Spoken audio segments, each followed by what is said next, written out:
Rob, one of the films a couple years ago that had a lot of buzz, a lot of excitement. As a matter of fact, there had been a lot of buzz and a lot of excitement surrounding this one particular property for almost a decade. Because for nearly a decade, James Cameron had discussed and talked about the fact that he was going to make an Alita Battle Angel movie. And then it waited and it waited and it waited. And finally, it came about and it came to be. He didn't direct it himself, granted, but it came out and came to be. It suffered from a really poorly received first trailer, which I don't think they ever really recovered from. And I think that had a lot to do with what we saw at the box office.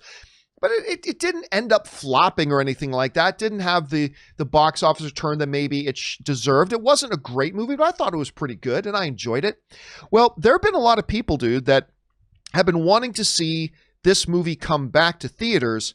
And lo and behold, their wish is about to be fulfilled as Cinemark has announced that they are going to be bringing back Alita to theaters. I think it's going to be for $5 a ticket. I think it's going to be something like that. They're going to be bringing it back starting on October 30th. Now, just to confirm that this is all real and true, James Cameron himself took to social media and said, "We're with you, Alita Army. Alita's coming back to the big screen on October 30th. I think this is a great thing. Not necessarily, Rob, because I thought Alita was the greatest movie. It had its problems, it had its issues, but overall I thought it was pretty fun, and I thought a lot of the visual sensibilities of it were really exciting and really well done, and I was looking forward to seeing another one. I don't know that they'll ever make another one, but this is great because this is the sort of thing that theater chains like Cinemark, Rob, and AMC are going to continue to need to do. They're going to have to make sure that they're going to be bringing in films like AMC and Cinemark said they're going to stay open even though Regal's closing. I don't know that that's going to last for long. But if you're going to do that, you got to keep making some announcements and you got to generate excitement. And while this isn't the greatest movie in the world, it is a movie that had a pretty passionate following for those who were fans of it. And I think this is a really good move in their part. And I'll tell you what, if there's any movie theaters open near me, I'll probably go out and see it again. Rob, what do you think about this move of them to re-release Alita Battle Angel? Well, you know, when I was a kid, especially Disney would re-release movies, and Star Wars was re-released a number of times in theaters, well, sometimes every couple of years. And certainly to promote, like when Empire came out, they re-released it in '81. They re-released it. So movie re-releases, I mean, obviously they were far more common in the age when we didn't have home entertainment.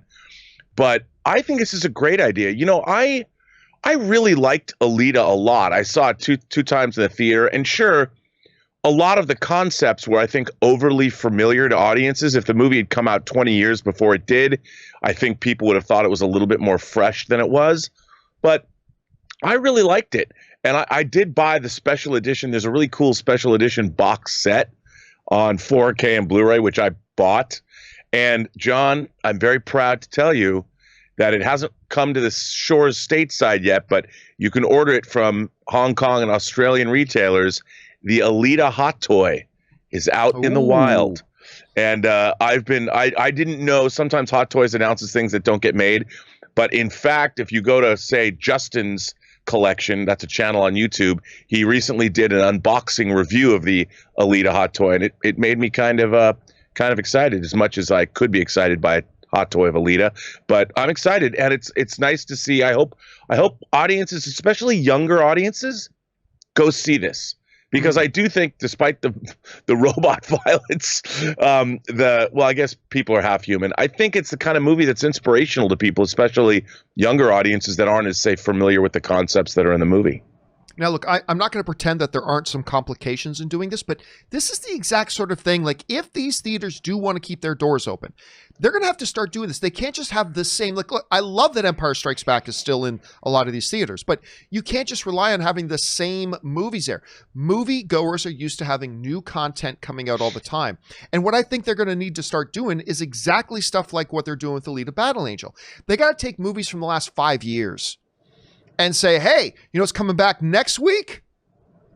Civil War is coming back. See it again. You probably already own it, but you got to see it on the big screen. Come see Civil War. Come see, this or that. And I hope that this Alita can have some success. Because if it does, maybe it'll make them realize they can do this other stuff too. And we'll see what other kind of movies come out. You know, to that end, they should do all kinds of like cross-promotional things, like why not show the Captain America trilogy? Or why not go back and show like make a combination of movies, like show Blues Brothers and Ghostbusters, or, you know, classic comedies, and make it an event, because there's a lot of people, even people that are like in their 30s, that haven't seen classic films in the theater because they already grew up with home video, so they saw them a million times on cable. But seeing a movie like Ghostbusters on a huge screen, or Close Encounters, is a whole different experience. And this is a way, I think, John, that theaters can innovate in this time when they got to do something. Yep, they do. And this might be, and you know, this Alita test may lead to something like that. Question is, guys, what do you think about them re-releasing Alita Battle Angel? I know a lot of you are probably going to be excited about this. Maybe you don't care. Philosophically, do you think it's the good kind of thing that theaters that are trying to stay open right now, as opposed to Regal, should be doing? Jump down to the comment section below and let me know your thoughts. All right, guys.